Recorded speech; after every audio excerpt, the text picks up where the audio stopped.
Because we're talking in a way with Fractal about one person doing everything and Yeah. not dividing an organisation down into Yeah.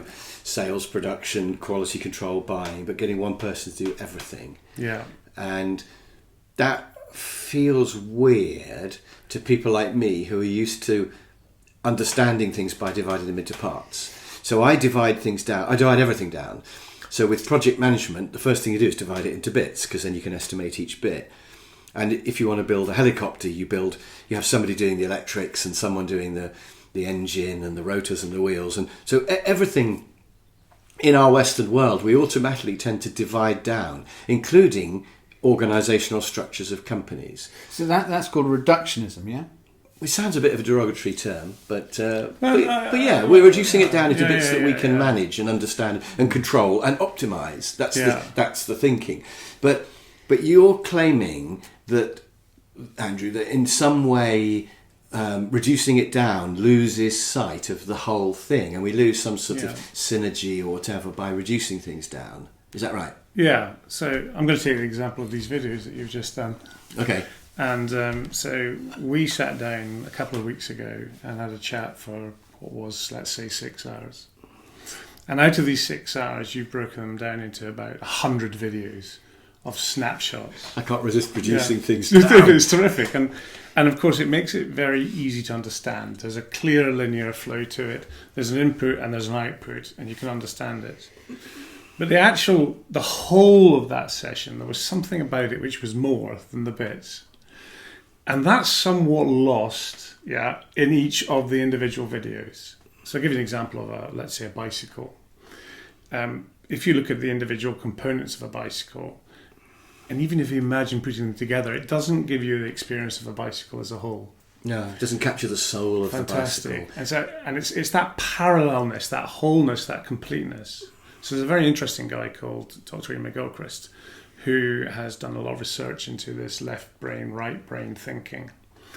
And essentially, each one of us has a propensity, let's call it, a leaning towards a way of thinking, which is either to break things down or to hold things together, to hold it all together. Yeah. So if you take myself as an example, I find it very, very difficult to see distinctions and parts. Whereas Julian finds it very, very easy. He can break up in his head complicated structures into parts and understand the parts. Yeah. Mm. And maybe you could explain that from your perspective, Julian, how you think, so that at least somebody who's viewing this... Are you a reductionist, or are you a different type of part breaker into a person thinker? So I'm going to say traditionally and originally I was very much more a reductionist.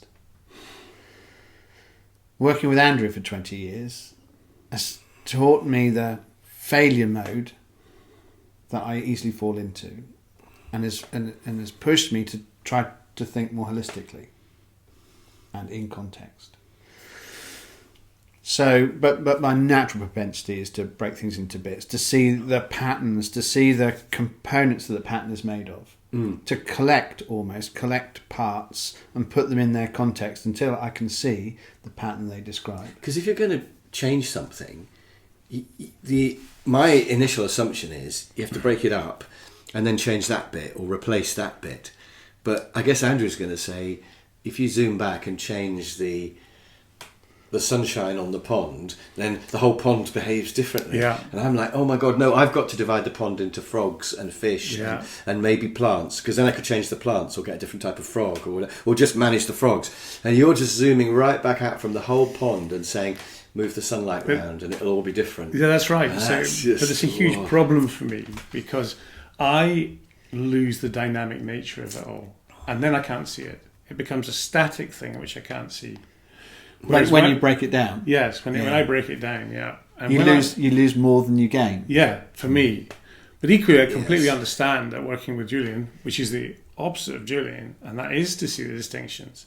And that has added a lot to my way of thinking. Because everything affects everything else. If you break it down, you could then have really complicated equations of how each thing affects every other thing, but you end up just thinking, I can't analyse this. And even a factory, I have found is like that you can break it down into all the trades and skills, but when you try to have a production control system, if you try to computerize it, you just can't, because the interactions are so complex. It's almost like chaos theory. If one thing changes ever so slightly, it massively changes everything else. And since you don't know even the starting conditions, let alone what's going to happen tomorrow, you actually can't predict. However good your computer system is, in the end, you can't control and predict using my reductionist methods. I admit that. Whereas if you stand back and shine the sun from a different angle on the pond, then that definitely does have... In a way, it simplifies things to stand back and say, it's a system that we don't entirely understand, but what happens if we just change the rules slightly? And then just see how the system responds. Or